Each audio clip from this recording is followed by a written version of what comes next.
Welcome to my YouTube channel, Vikas Sir Accountancy Amritsar. In our earlier video, we had discussed six principles of management given by Henry Fayol. Now I am going to discuss the seventh principle, that is remuneration. Remuneration क्या कहता है? कहता है ये principal जो है वो कहता है जो एम्प्लॉइज हैं ऑर्गेनाइजेशन के, हमने उनको फेयर और एडिक्वेट रेम्यूनरेशन देनी है। ये नहीं है हम काम करा रहे हैं अपने एम्प्लॉय से 50,000 का और पेमेंट कर रहे हैं 20,000 की। अगर हमारी रेम्यूनरेशन फेयर नहीं है, एम्प्लॉय सेटिस्फाई नहीं है, वो मोटिवेटेड नहीं है, वो कभी भी कमिटमेंट से एक जील से काम नहीं करेगा। इस प्रिंसिपल के पॉजिटिव इफेक्ट क्या हैं?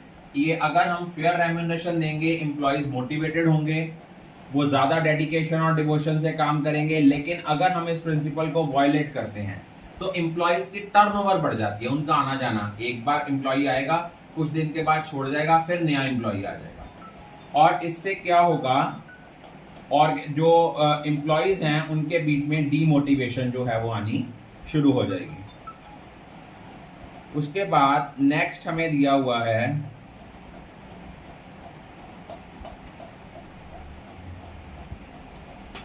नेक्स्ट जो हमारा प्रिंसिपल है वो क्या है?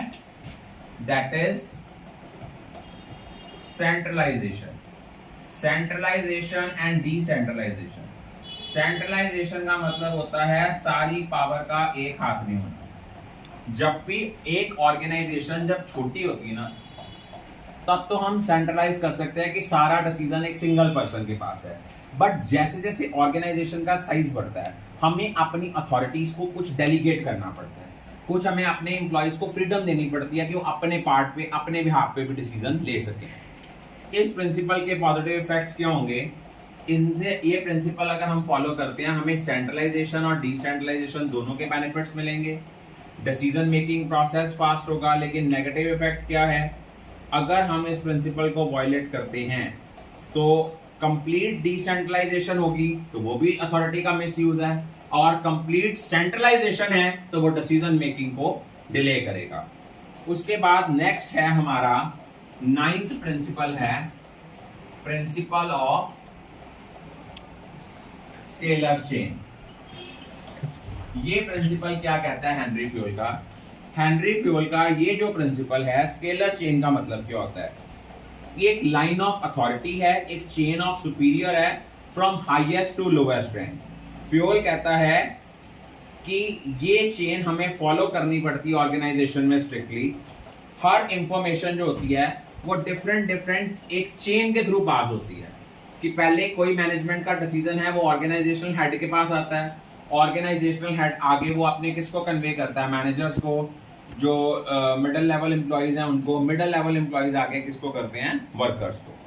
लेकिन in case of emergent circumstances, दो डिफरेंट लेवल के एम्प्लॉयज आपस में बात कर सकते हैं, लेकिन वो तभी कर सकते हैं जब कोई एमरजेंट सर्कमस्टांसेस है।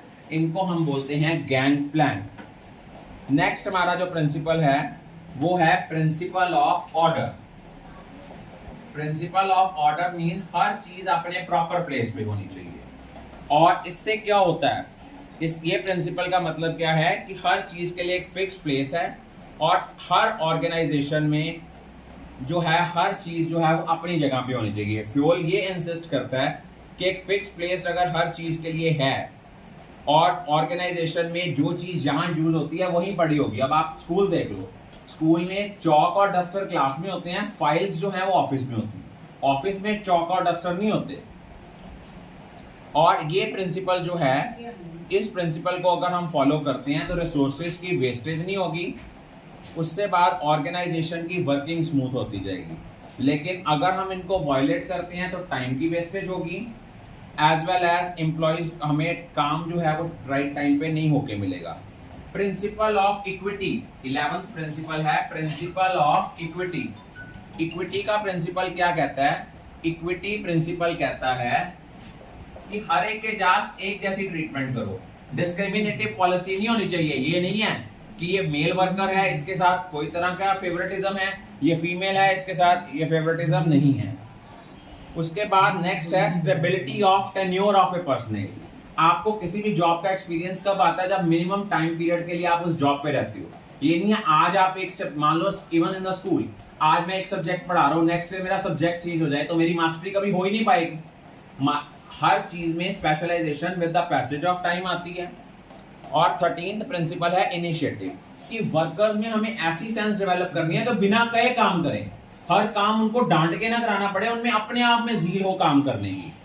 और लास्ट प्रिंसिपल है एस्पिरिट डीकॉप, कि मैनेजमेंट को चाहिए कि वर्कर्स में डिवाइड एंड रूल की पॉलिसी ना करें, बल्कि उनको यूनाइटेड होकर मिलके काम करें। जितना वो मिलके काम करेंगे उतनी उस ऑर्गेनाइजेशन में बेटर कोऑर्डिनेशन होगी।